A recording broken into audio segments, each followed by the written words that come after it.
Welcome back to Beyond the Uniform. I'm Justin Nassiri, and my goal is to help military veterans kick butt in their civilian career. Today's episode number 264, Retired Army to LinkedIn Top Voice with Michael Quinn.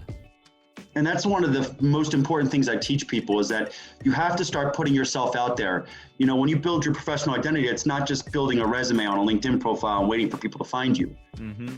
By actually writing articles, by, sharing articles with your thoughtful commentary, you start to tell people what you think and you give them a better idea of what your background, your knowledge, your skills, your experience really are.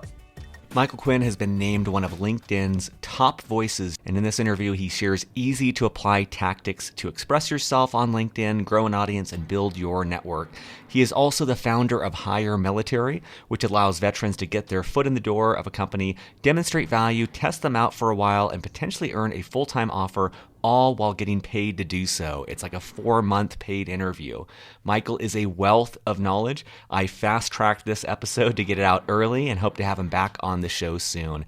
As always, at beyondtheuniform.org, you'll find over 260 other episodes just like this, interviewing military veterans about their civilian career, as well as a host of other resources there. Everything we discuss in this interview, there are links in the show notes, so be sure to check them out. Special thanks to Luke Hutch1, I believe that's Luke Hutchinson, who said on iTunes, he gave a 5-star review saying, "Excellent info and great interview. I really enjoyed listening to the podcast and can't get enough of it. Excellent interviews that are in depth." Thank you, Luke, and 108 other people who have left similar reviews. Very much appreciated.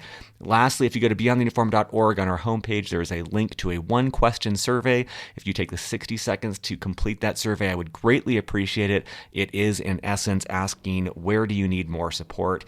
And that will help our team put our effort in the right direction. So with that, let's dive in to my conversation with Michael Quinn. Well, joining me today, 30 minutes to 3 hours outside of Washington, D.C., depending on traffic, as he said, is my guest is Michael Quinn. Michael, welcome to Beyond the Uniform. Thank you. It's a pleasure to be here. So, Michael, maybe to just start things off and set people's understanding, could you rewind the clock for us and take us back to your transition out of the military and what that first job search was like? Oh, absolutely. That's kind of what led me down this path to begin with. So I actually was at a point a year prior to my retirement where the Army was going to move me again. And I brought the list of all the different assignments home to my wife, and my wife said, "I'm not moving again." We've moved 7 times in 9 years. And she said, "I'll be here when you get back." And so I had to really sit down for a minute and think, okay, I'm at 24 years. I'm a sergeant major. If I stay till 30, what am I going to be? And the answer was a sergeant major. And would I be any more marketable in my 50s and the same job that I had for the last 8 years than I am right now in the DC area with a top secret clearance? And so when I really thought about it, I said, well, this is the time to really step out, make a change, and start a new career. And I went to a job fair and I was lost. I knew how to dress, I knew how to talk, but I didn't know the things that are not intuitive to service members. I didn't know how to distill what I did into one career. I didn't know how to explain what I wanted to do. And really, I didn't know what I wanted to do at all. And that led me to seek another direction. And that's what got me on LinkedIn. And I started posting on LinkedIn because I wanted people to realize I wasn't just a retired sergeant major, that I was a leader, that I was a professional, and I was finding my professional identity. And I realized the key to a successful transition was actually developing a network. People outside of the military that could guide me through the process, that had access to jobs, and that could really help me be successful. And so fast forward about 6 months to a year of constant LinkedIn posting, writing articles, doing informational interviews. I actually got to a point where I had 2 competing job offers, both of which started a month before I was scheduled to retire. And I accepted a job at ProSphere for a little less money, but for a role I thought would prepare me better down the road. And 1 year after that, I kind of outgrew the role a little bit. I had 17,000 people in my last job in the Army, and I went to a company with 500. So once I learned a little about the field, that's when I made the decision and reached out to my mentors and moved on to EY, which definitely is large enough for me to grow into. A lot of things I love about that. First of all, I love I would kind of position as a cost benefit analysis that you did, where you said, okay, let's say 6 years remaining. It's going to take 6 years of my life, a lot of deployments. That's going to put a strain on my family. And, what I get out of it may not be what's aligned with what I want for my family. I love that approach. And then second, I love the thought of the massive action you started to take on LinkedIn. You started to be proactive. You started to put yourself out there. And I love as well that the third thing that stood out is when you took this job, it sounds like you took less pay.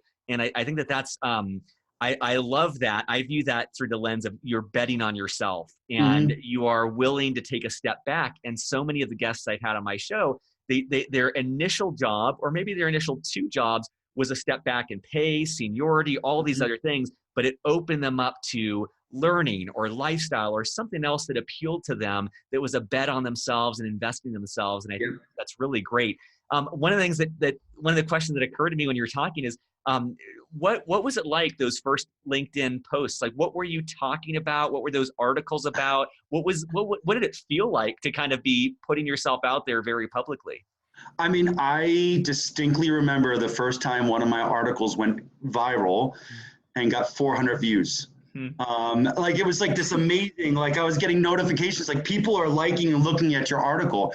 And all I was writing were articles about how to be a leader, how to manage a room, how to go into meetings and, criticize, praise in public, criticize in private, writing about how to strategically build a team at a larger organization. And that's what got me started. In fact, the first article that I thought went viral was about getting to know the people around you beyond that first question. Meaning you ask them, hey, how was your weekend? And they're like, oh, it's great. And you're like, oh, good. And then you walk away. Well, what did you learn in that conversation, right? So it was more about asking that second question. It's not always easy for us. Oh, what did you do? How did you like it? And when you ask those follow-on questions is when you actually get to know somebody, not that first kind of rubbing the surface. So when I started writing those articles, that's what really got me. But I was comfortable putting myself out there, but I had no idea where it was going to go.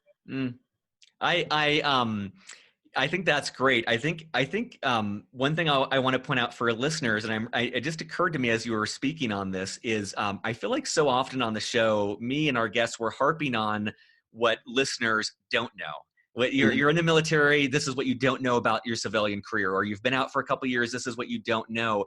And what I like about what you're saying, like that one of those articles you mentioned about praise in public, criticize in private. And I imagine most of us listening are like, yeah, of course, I know that from the military. And it's sometimes these blind spots we have of like the things that we know, the knowledge that we have, the voice we have to share. We may not even value that. We may just think, oh, everyone knows that. And having been out 10 plus years now from the military, when you're saying that, I'm like, oh man, yeah, I can see the hunger that so many executives, very accomplished and smart people, have for learning about how to be a better leader and a better manager. And so I just want to point out for listeners that Michael here, he's pointing out things that he was probably able to write about fairly easily. It's a knowledge base that he had. And sometimes we don't realize this wealth and depth of knowledge that we have and the skill set we have to offer. We just take it for granted and assume that everyone knows that. So I love that you were able to put that into action. And that's one of the most important things I teach people, is that you have to start putting yourself out there. When you build your professional identity, it's not just building a resume on a LinkedIn profile and waiting for people to find you. By actually writing articles, by sharing articles with your thoughtful commentary, you start to tell people what you think, and you give them a better idea of what your background, your knowledge, your skills, your experience really are. Yep.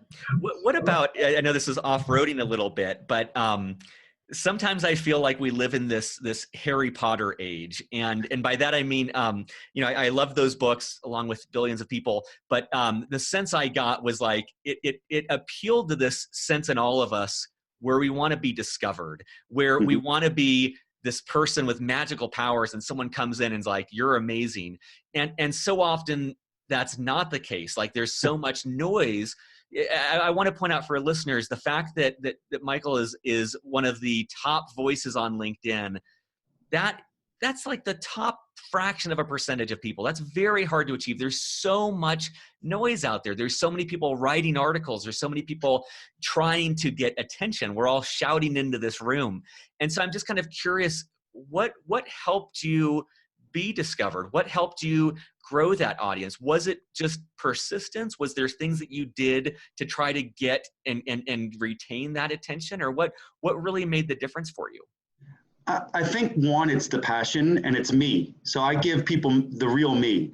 I don't always sugarcoat it. Sometimes I talk like a retired sergeant major, but I have the ability to communicate at a higher level when I want to or when I need to. So I can change my communication style.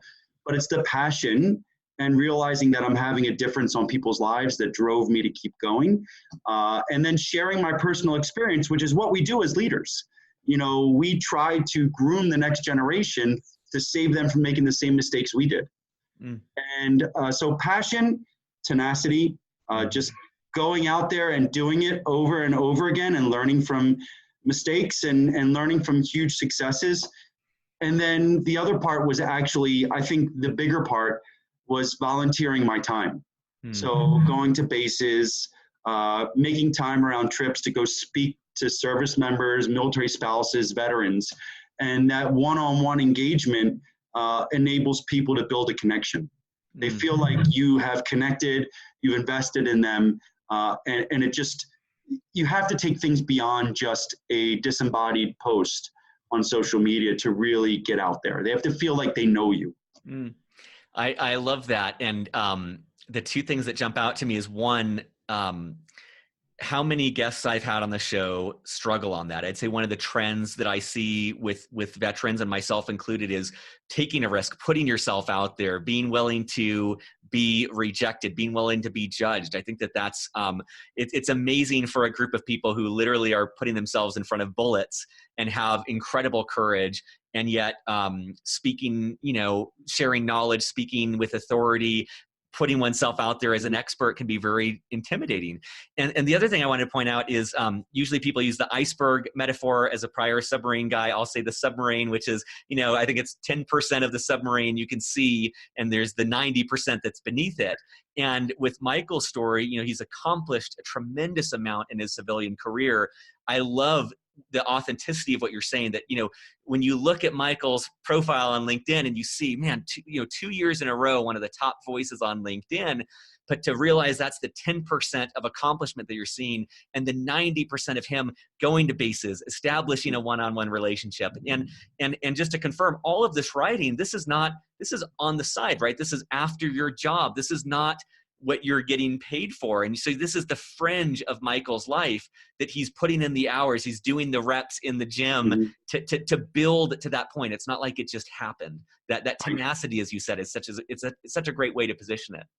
Yeah. No, and I use the gym analogy all the time. Yep. You don't walk into the gym on day one and start benching 225 pounds.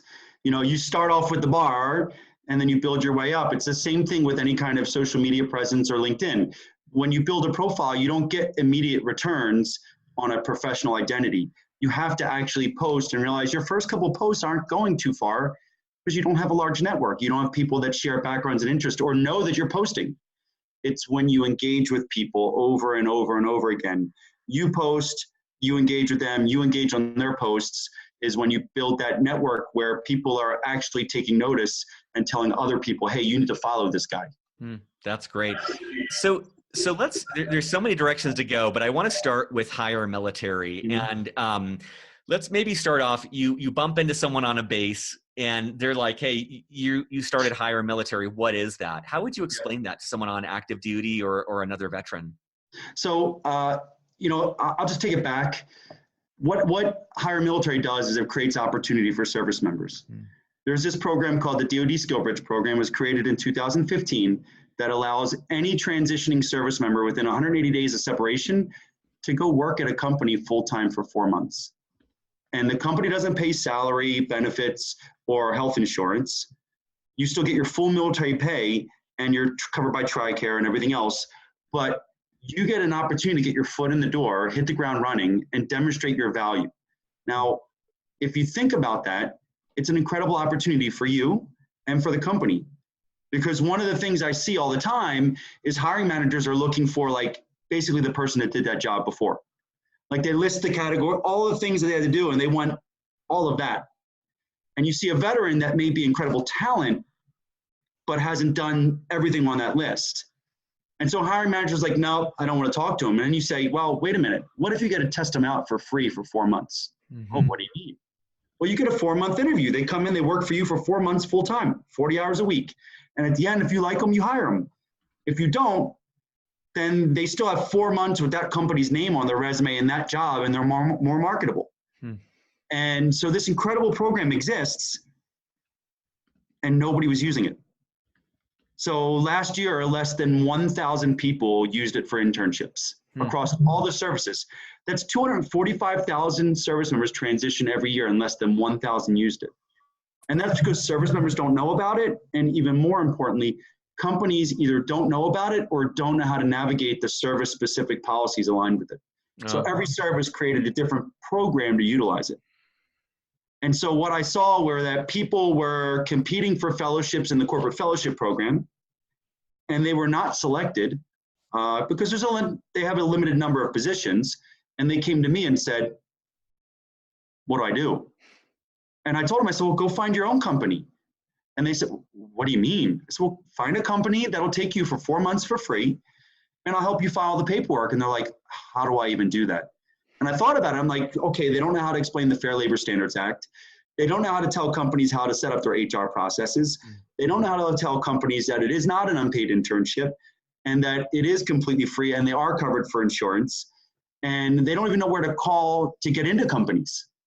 And so that's where Hire Military came about. I think it sounds like such an exceptional program, and I love the way that you outlined it, because it's for the military member. Best case, it's a job, it's earning a job. Worst case, it's concrete skills, a company on your resume, a better story to tell in your interview, and 4 months of learning. Do I like this company size, this industry, this functional role? There's so much data that's worth paying for. And the fact that you're able to get benefits, like it's not costing your money, you're actually being able to survive while doing that, is really exceptional. So someone listening is fired up about this. How do they get involved with Hire Military? Like, how do you work with companies and how do you work with service members? So it's really simple. They just have to go to www.hiremilitary.us. And they can create a profile. So employers can just log on, provide their information, and one of our regional managers will contact them. For service members, they can either just pull in their LinkedIn profile, because I'm a huge fan of LinkedIn. They can pull in their LinkedIn profile, say, what do they want to do? Where do they want to do it? Do they have a clearance? And are they open to opportunities or open to other locations?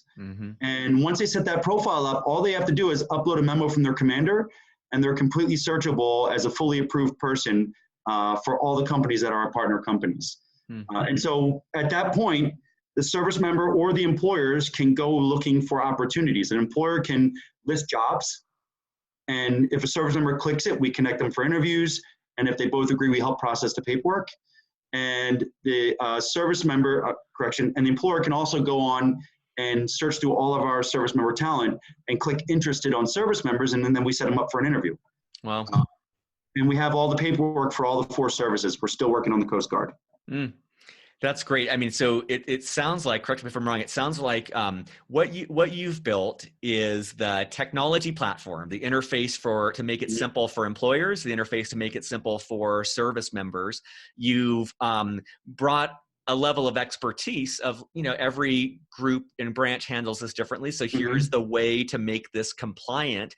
And you've built also the support where it sounds like you have regional managers who can kind of help people through that process. Is that accurate? It is. It is. How did, I know so many of our listeners are aspiring entrepreneurs, so I want to do a quick diversion here.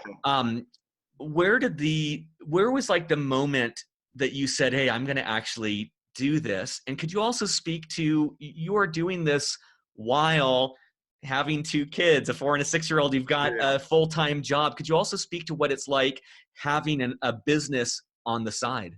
Yeah, I mean, oof, that's a tough question. So where it came to mind was after, in a 1 week period, I had 3 people reach out to me that said they weren't selected for a fellowship and they didn't know where to go with it. And so I said, well, let me help you through it. And then as I sat down and talked about it, and I really just had an aha moment where I said, wait a minute, nobody's really doing this. No one's doing it at scale, not just degreed candidates, senior people. Like my goal is to give those junior enlisted, those, E4, E5, E6 service members, the majority of our transitioning force get out after one tour, 83%. I want to give them opportunities to do internships. And they don't have to all be, collegiate level opportunities. I want skilled trades. We want people in the IT field, whatever it is. We're working with Adidas now for the North American Distribution Center. They just did up in Pennsylvania. So I had this aha moment. I said, well, I'm going to create this.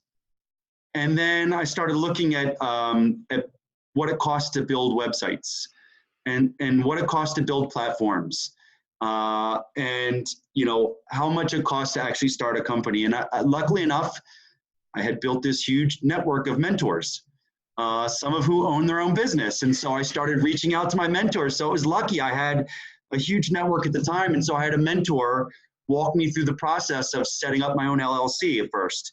And then I actually was discussing the ridiculous cost. A couple companies quoted me to build a website. And one of my good friends who works with me at Higher Military Ganesh was like, well, I can build you a website. And I'm like, you can? And he's like, yeah, let's sit down and talk about it. And so, he brought a couple of his buddies together and, we did it at a fraction of that cost. And then I started having a lot of retired service members in my network coming out and saying, hey, we want to help. So the network brought everything together. And that got us off the ground. I really thought it would take off a lot easier. We all live in this perfect world of entrepreneurship where we have this idea. Of course, everyone's going to love it. And we're going to start making money right off the bat. And, it doesn't happen like that. You have to build an airplane in flight. So I had to get enough service members interested to convince employers to sign up. And I had to have enough employers interested to have more service members get on. And so there's this continual, kind of like a seesaw of getting that done.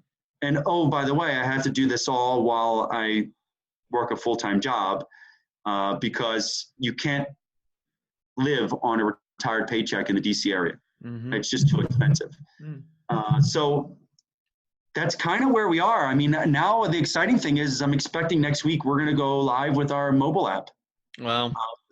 So we've been working about 4 months on a mobile app because I realized the next generation of soldiers or service members aren't on laptops.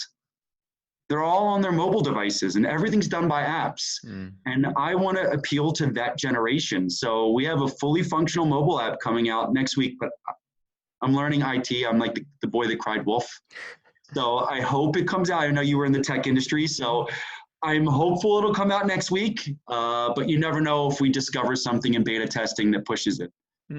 And for listeners, what Michael's built up is it's called a dual-sided marketplace. It's very difficult to do. Like he said, he's building up. He has to, another term to throw out is customer acquisition. He's got to acquire service members as customers, and he has to acquire the businesses as customers. It only works if you have both of them. The great thing is when you pull it off, as Michael's doing, it's exceptional. It starts to be this flywheel. It starts to run itself. But I just want to underscore for listeners how difficult that is. And I picture Michael in battle, like he's going to his day job and fighting the fight there, and then he's simultaneously doing this Herculean effort to get service members and also simultaneously building up the businesses. But as I'm sure comes through for listeners in Michael's story is the power of network. And I know so many of the guests on my show have had an aversion to networking. It's a 4-letter word for many people in the military for some reason. And, essentially what Michael and I are doing right now is networking. He's helping me out on my show. I'm helping him out getting exposure for our military. I don't think either of us view this as networking. It's just kind of helping a brother out.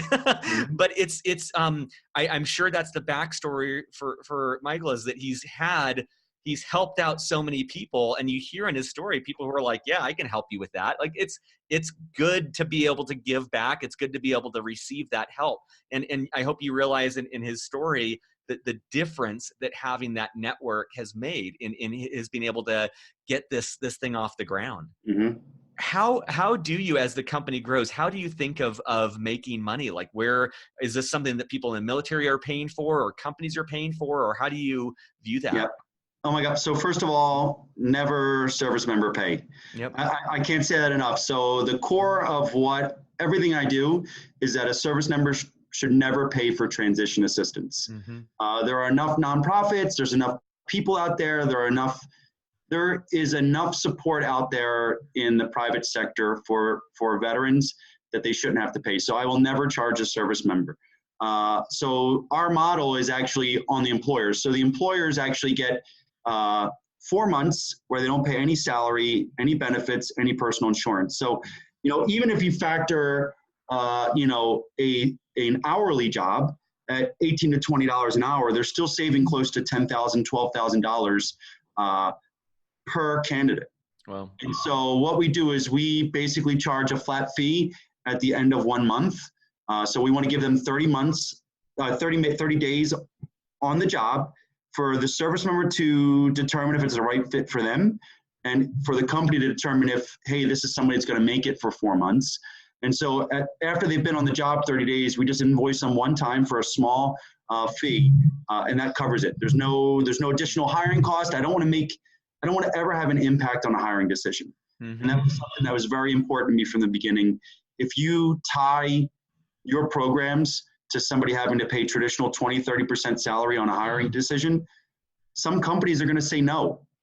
And then a service member loses an opportunity. So we just have that one small fee right at the beginning at the 30-day mark. And then from that point, they're free and clear.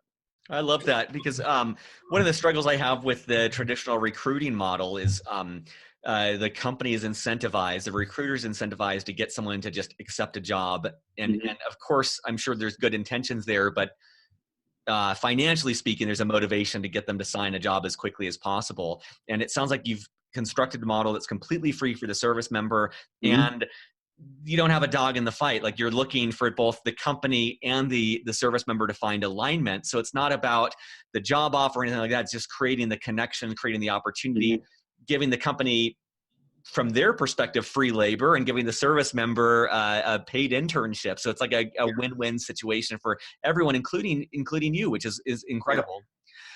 What about, I wanted to ask about, you have traveled throughout the country presenting to different transitioning service members. And could you share a little bit more either about what that message is typically, or kind of some of the biggest challenges you see the military community facing as they move into their civilian career? Right. So I've developed a workshop that's, anywhere between 2 and 3 hours long, depending on the audience engagement. Yep.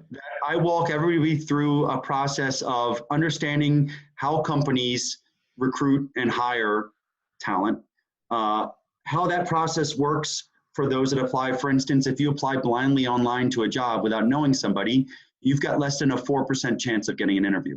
Wow. But if you get an employee referral, it increases your odds of getting that job 11 times. And so what I then teach people is how to brand themselves, and then how to build a supportive network so that when you want to get an employee referral, you can leverage the 22 million veterans in the workforce. You reach out to someone, you develop a relationship, you have an informational interview, and then ideally, if it goes well, you say, well, hey, there's this job that you're hiring for. Would you be interested in putting me in for an employee referral? And at that point, they can either help you with your resume, or they could put you in for the referral, and then they get a bonus. Most companies do have referral bonuses. They bring talent to their team, and you go right to the head of the queue, because also most companies want to at least do a qualifying interview on employee referrals. That's great. I love that. And Yeah, I love the massive value you're adding in that and just educating people on that. Do you offer that online, or is that do you only do that in person? So not yet. I am working with the USO. I'm going to do a few with the USO to just kind of get it down. I want to try to make sure people get online experience the same as I provide in person. Yep. And I'm a very engaging personal speaker. I do a lot of audience engagement. I walk around and I talk to people, ask their experiences, and it's a little harder to do that on the internet. I mean, I know you get that. Yep. So I want to make sure I'm a little protective of my brand. So the worst thing that could ever happen for me is to do one online and have it suck. Yeah. So Yep. I want to make sure that when I do it online, that it comes off the right way. Ideally, if something's going to be on the internet forever, I would also want it to be done professionally. Yep. Not poor lighting, not poor background. I'd want audience engagement because that's a huge part of it. So we're almost there, but not quite yet. And for listeners, if you sign up for the Beyond the Uniform newsletter, we do alumni updates, and I'll be sure to be checking in with Michael that one day, if he offers that online, I know it'd be a tremendous resource. We'll make sure that goes out in our newsletter because I know a lot of listeners would benefit from that. I also wanted to ask you about networking, and I spoke about this earlier, but it really does seem to be a point of friction with people in the military. Mm-hmm. I think from the interviews, at least that I've done, it seems like one piece of that is many veterans, myself included, we struggle to advocate for ourselves. So it's hard to not feel bad about expressing personal needs. For a group, it's great. For a unit, it's great. But when it comes to advocating for one's salary, one's pay, one's job, when it comes to boasting on one's behalf of things they've accomplished, there's a struggle there. And then I think that the other aspect is there's this sense of imposition of if I reach out to someone to get coffee or whatever, I'm inconveniencing them. And Right. Given your extensive background in networking, I'm wondering if you have any advice for people on how to approach that, how to get a hold of people, just how to do it in a way that's aligned with who they are. Yeah. So the first thing I tell people, because I do hear that sometimes, actually quite often I hear, I don't feel comfortable reaching out. Why would they make time for me? And so I flip it to them. I said, okay, let's talk 2 years from now. So 2 years from now, a Navy sailor reaches out to Justin and says, hey, Justin, I noticed you're very successful. You're in the tech field. You have your own podcast. I'm interested in going and doing some of that myself. Do you have 10 minutes for a phone call in the next few weeks? You're going to say yes because you understand where they were at. And so what I try to tell service members is flip it and realize that if you think 2 years from now, a service member reaches out to you for help, if you understand that you would immediately say yes, then that's how most people are going to feel, right? So that's the first part, is just understanding that you can put yourself out there, that there are people that want to help. The second part I said is you have to develop a connection. And you have to develop a personal connection with people. And if you think about it, the way we built relationships 10, 15 years ago, you had to meet someone. You bumped into somebody somewhere, you found out you had similar backgrounds and interests, and you started talking, and then you realize, hey, let's stay in touch. Well, you can do the same thing on LinkedIn now because you understand what kind of backgrounds and interests they have. You see what they're posting, and you share some of those. So when I tell people to reach out, I tell them they have to make sure they communicate different than they do in the military. Don't be so direct. Start off with a greeting. Use the thank you sandwich, which is, say something nice in the beginning, say something nice at the end. Highlight what you share in the beginning. Just like it's harder to say no to someone to their face because you see the physiological reaction, it's the same way on social media. If you build that connection, hey, I noticed you're a retired sailor or you're a retired soldier. I'm getting out in 6 months. I'm also a sergeant major. Do you have 10 minutes for a phone call in the next few weeks to just tell me how you did it? That's somebody that you automatically build a connection with and that you want to reach out and help. And so understand that you share backgrounds and interests, highlight those interests, and just start off small, a 10-minute phone call, a cup of coffee or something like that. And you'll know pretty quickly whether you have enough in common to take it further. That's great.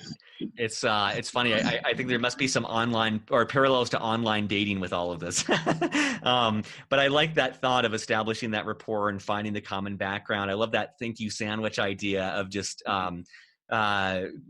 putting both ends with gratitude, because people are busy. And the one thing I would add to that is, I like to approach all of these things assuming that every person I reach out to is like Michael. He's got 2 kids.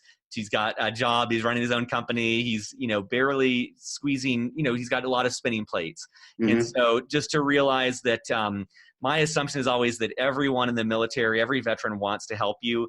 And they may be in the midst of a tremendous craziness right now. And so sometimes emails slip. There are very good friends that I reach out to where they, it takes them a couple nags to get a response. And same thing for me. There's many friends that will leave 2 or 3 voicemails before I actually get a chance to respond. So don't be offended. Don't assume a 1-to-1 ratio.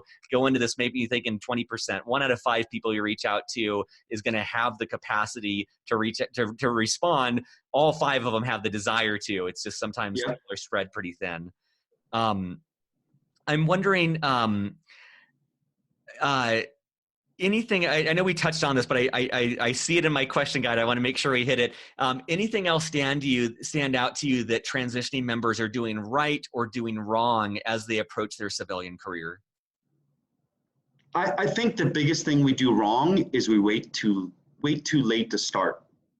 I know the services are getting after that. I know the recent NDA changed it, makes them now have to do their initial counseling before 365 days from separation. So the services are trying to force people, but I see so many service members wait until the 3 to 6 months before separation point to actually start looking for a job. And they lose all the prep time because I asked them, I said, what do you want to do? And they can't tell me. More often than not, they default to say, well, I want to be a leader. And I have to tell them that no one's hiring a leader. They're all hiring somebody to do a job and be a leader, right? That's ideally, you're going to do a role, you're going to do something for that company, and you're going to lead while you're in that position. And so the hardest part is figuring out exactly what you want to do and then building the network that supports that. And sometimes service members even think they know what they do. And I tell them, call someone in that job and ask them what their day's like and find out if that's what you really want to do. So the thing we do wrong is we start too late. The thing we do right, I think, as a community, is the resources are there. There are so many nonprofits, some good, some bad, some in between. The transition assistance program is constantly evolving. The transition centers all offer additional services. There are people like yourselves and me that are not really associated directly with this, but are out there trying to help. So the community, the greater community is coming together to make change. And everything you need is out there. So we just need to teach people to go out there and network enough to leverage it. And I know I'll jump the gun on this because I know you're involved with American Corporate Partners, a great organization for listeners. I've had a couple interviews with their team, fantastic resource. I'll add that in the show notes. But you touched on, that the resources are out there. And I'm curious if there, what resources you would recommend to listeners. That could be books, podcasts, programs, conferences, whatever you think might help them. Right. So number one, it's LinkedIn. Sorry, American Corporate Partners.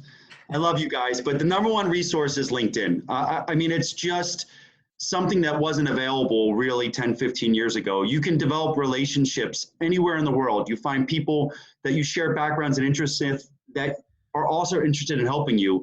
And it gave me access to all the resources. I learned about all the nonprofits through my engagement on LinkedIn, and I continue to learn about new ones and share the ones that I believe in. Then, as far as other resources, American Corporate Partners, that's the first nonprofit I talk about at every one of my workshops. I mean, imagine you have the ability to get a mentor from a Fortune 500 company for a year. I mean, literally, they find someone from a Fortune 500 company that agrees to work with you a few hours a month for an entire year. I mean, you can't beat that. Nobody else is doing it. And I don't think anybody else can do it because they're fairly unique in their structure there. Sid Goodfriend has all the relationships to bring those companies in. Tim Cochran, Colleen Deere are so engaged in the community that they've built something special. Then I tell people to go to Hire Here's USA. You get a transition counselor that works with you as much as you need it. You need help with resumes, informational interviews, anything. And what I loved about them is they actually nag you. So, if you don't respond, they just keep emailing you or call you until you actually get off your butt and start doing the transition stuff. Onward to Opportunity from Syracuse IVMF. That is a nonprofit. What they do is they provide you the online training for industry certifications, PMP, Lean Six Sigma, SPHR, all the CompTIA IT certifications. So they provide you the training, and then they pay for one certification exam, which could be CISSP is like $1,500. And so they're incredible in what they do there. And what's great about that, that's available to military, veterans, military spouses, and veteran spouses. So, and then USO Pathfinder, you get concierge service. You get a Pathfinder scout that agrees to work with you directly one-on-one and everything to support your transition. And then my last one I'm a huge fan of is Centurion Military Alliance, which is really small, but Shante and Jared Myers have built this program of workshops and engagement that covers not just the transition, but financial, how do you plan financially for education, for vocational and employment. So they have this pillar system of bringing in HR managers and bringing in everybody else to help them develop their plan ahead. This is awesome. And for listeners at beyondtheuniform.org, in the show notes, I'll have a list of all these resources. I'll also have a bunch of related episodes. Timothy Cochran from ACP has been on the show. Colin Deere is going to be on the show. We've had Hire Heroes on the show. IVMF, we've had multiple interviews with. I have not yet had USO Pathfinder or Centurion Military Alliance, but hopefully get them on soon. And an upcoming interview is with Dan Savage at LinkedIn to kind of talk about their programs. I'll have a link in the show notes too. LinkedIn does give a free year of their premium membership to military members. Veterans, it's a great resource. I know we're running short on time, but one thing that just came to me is you have done so much on LinkedIn, and maybe listeners don't even have a LinkedIn profile. I'm just kind of curious if you have any advice for people about how to get more out of LinkedIn. And just as a quick caveat for listeners, I also in my day job live and breathe on LinkedIn. I mean, I use it for a lot of outreach, experts, sales, everything. It's a powerful tool. But what advice do you have for people on how to get the most out of it? I mean, really, it's just diving in. You have to start somewhere. But I actually wrote an article called The Ultimate LinkedIn Cheat Sheet. That is the last article I wrote. It's on my profile page. I won't write another article because then it wouldn't be the top article on there.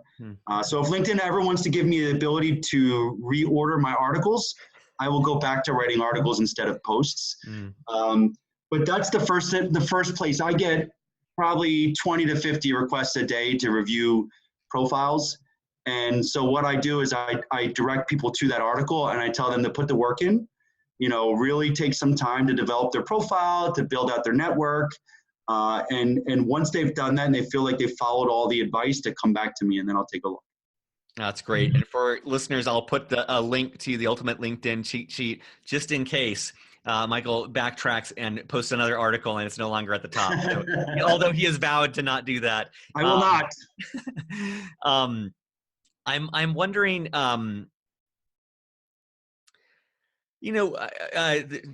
you are a difficult person to interview because there's a million different ways to go with this, but I guess the one that's most top of mind for me, again, thinking of the potential entrepreneurs in mind, one of the many things that I admire about your career path is I feel like usually when I talk to aspiring entrepreneurs, there is the courage to dive in, but maybe not the foresight to hold back. And by that, I mean, they want to quit their job and they're going to start their company. And as you said at the start of the interview, it takes so long to build a company. It takes so long to build revenue, and to ask of that infant company that it's going to pay the bills, I think is short-sighted for most people. And so I'm curious if you have any advice on how to make it work to do what you're doing, to be able to have a full-time job and still have time to do the impossible, to bring a new idea to life. Like, how are you able to do that? Is there any structure or any approaches that let you keep these plates spinning simultaneously? Yeah. So one, you hit the nail on the head. You have to really be logical. You have to think about it. You have to have your business plan set, and you have to understand realistically when will you get to a point where you can consider it successful enough for you to actually just do that business. And I did not see a point in time over a couple of years where I would be able to replace the income that I was earning, or even just earn enough that I could live off of that and maintain the standard of living here in the DC area. So that's number one. Number two, after being logical, it's got to be something that you're incredibly passionate about. It can't be like, I want to make money. It's got to be, this is my passion. You know, for us at Higher Military, everybody on my team, we are there to change lives. We're not there to make money. Now, ideally, at some point, we do make money, or at least enough that, you know, we could, you know, all stop everything else we're doing and just focus on that. But at the end of the day, it is about changing a service member's life. It's about giving them an opportunity they wouldn't have had anywhere else, and hopefully opening doors for more service members at the companies that decide to host them. And then three, you just have to be realistic. There's no way I could have done this. I mean, I used all my savings to fund it. You know, I am still working a full-time job. And by full-time job, it's like you don't work in the Big Four and do 40 hours a week. So I am working my full-time job, doing everything I can to excel in that, just in the off case, you know, the off chance that something changes in the DoD and my model doesn't become viable anymore. I'm continuing along that path, and I am doing everything without crossing the streams. I'm doing everything for Higher Military at night. I get up early in the morning. I work on the weekends. You know, I'm on the phone. I'm driving home from work, just keeping those plates spinning till I figure out what my path is, because I know that I'm going somewhere, but I, like most veterans, I don't know my 5-year plan yet. I still don't know what I want to be when I grow up. You know, do I want to be a partner in, you know, a Big Four consulting firm? Do I want to be a CEO of a successful company? Or do I decide to heck with that and just go on a public speaker, you know, and go on a speaking tour or whatever? But I love what I do in both cases. I'm lucky enough that I built a network that enabled me to find those mentors and to find both opportunities. And you know, that's the secret to the success, is being passionate about everything you do. I love it. For listeners, I'll put a link to an episode I recorded back in March, which is when we're filming this episode, but talking about my own career transition, and what sits out from what you're saying, Michael, and what I have found too is, you know, I'm 10 years out of the military, and I have changed a lot in 10 years. So what I desire, what my family desires changed. So it is a constant process of discovering your path, discovering what you want, and being honest about that. And I think that takes a lot of courage and intellectual honesty. So I love that I hope listeners are encouraged hearing someone who's been successful like Michael, who's still figuring out his own path. This is not a one and done thing. The process you do leaving the military, you will do repeatedly as long as you are in the workforce. And I also just love this sense of energy that you bring to this, that you're able to do all of these things simultaneously. And it's not easy. And it makes me even more grateful for your time on the show, realizing how many demands you have on your time and how much demands you have on your energy. Two last questions I have. One quick one is, in your posting on LinkedIn, for someone who's aspiring to do something similar, what is your cadence? Do you seek to post daily, every couple days? Like, what have you found effective in cultivating, maintaining, and growing that audience, and as well as engaging with them in comments and things like that? So I try to post every day. So once a day. Yep. That's it. And just stay consistent with that. I found when you post more often, the successive posts get less distribution. So that's my success. I try to post once every day if I can, in the morning with my cup of coffee. I actually have a notes on my phone. So whenever I talk to someone and come up with an idea for a post, I jot a few words down. So I have a running list of topics that I seem to never exhaust, that I can cover posts for LinkedIn. So that's my cadence for posting. Everything about LinkedIn is engaging people. Yep. So when you post and people respond, when you engage them back is when you start to develop a relationship. I try to teach people not to be a serial liker. And unfortunately, when I type that, some people read it as serial killer. But a serial liker, there's a lot of people that just skim over the top of LinkedIn. So they see an article and they click like. And all that does is mean you're one of the 90 people that like that post. But when you comment, they get a notification that Michael Quinn commented on your post, and they go read the comments, and they get a chance to engage you back. So that's the key to that LinkedIn, is actually commenting with people and starting that communication, because until you actually communicate back and forth in written or spoken word, you really don't have a relationship. You're just a connection.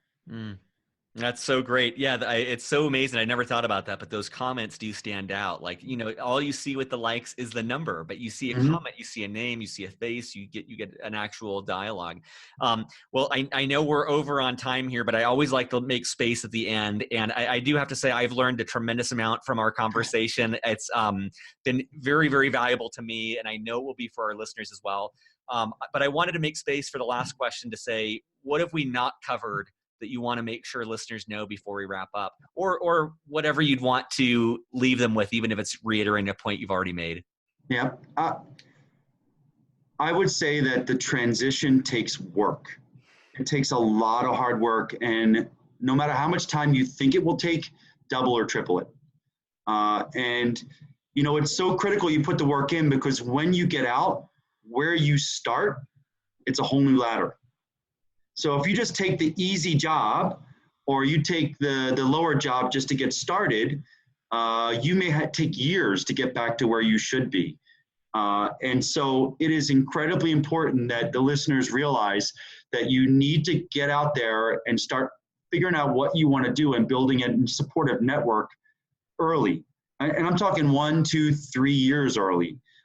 There's no reason that you should be waiting until 3 months out and dealing with all the additional stress that getting out, having that circle on the calendar that on this date, I don't have a job anymore.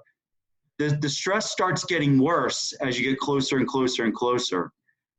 So that's the number one thing I would tell people is get out there, get out of your comfort zone, start talking to people outside of the military, figure out what you want to do, and have everything lined up so that when you're in that 2 to 3 month hiring window, which is when you're really marketable, you already have so many people looking out for you that those opportunities fall in their laps. And the last thing I'll say is that neither of my jobs that I've had in the 16 months I've been out of the Army were listed. So neither of those jobs were posted online. They came from relationships. So my first one was a CEO that he was friends with another CEO I'd spoken with, and she referred me to him, and he brought me in to interview me to be an HR generalist. And during the conversation, he said, screw this.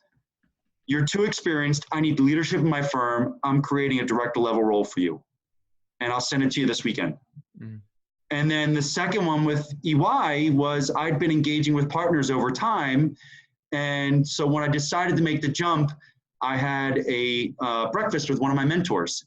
And he said, well, at the end, he's like, what are we here for? And I said, well, you probably already figured it out. I've outgrown the role and I want to make a jump to a new organization. And I love EY. And I'd been talking to them for a while. And he said, okay, well, let's get you started. And so he had me start interviewing with other partners until they found the right role for me. So don't center yourself on job boards and finding a job. Focus on the network, and the network will make the opportunities for you. Awesome. Well, I appreciate your time today. For listeners in the show notes, a wealth of resources, but you can find a lot more information at hiremilitary.us. Lots of links in the show notes to that as well. But thank you so much for your time and your advice today. Awesome. I really appreciate it. Thank you, Justin. Surface.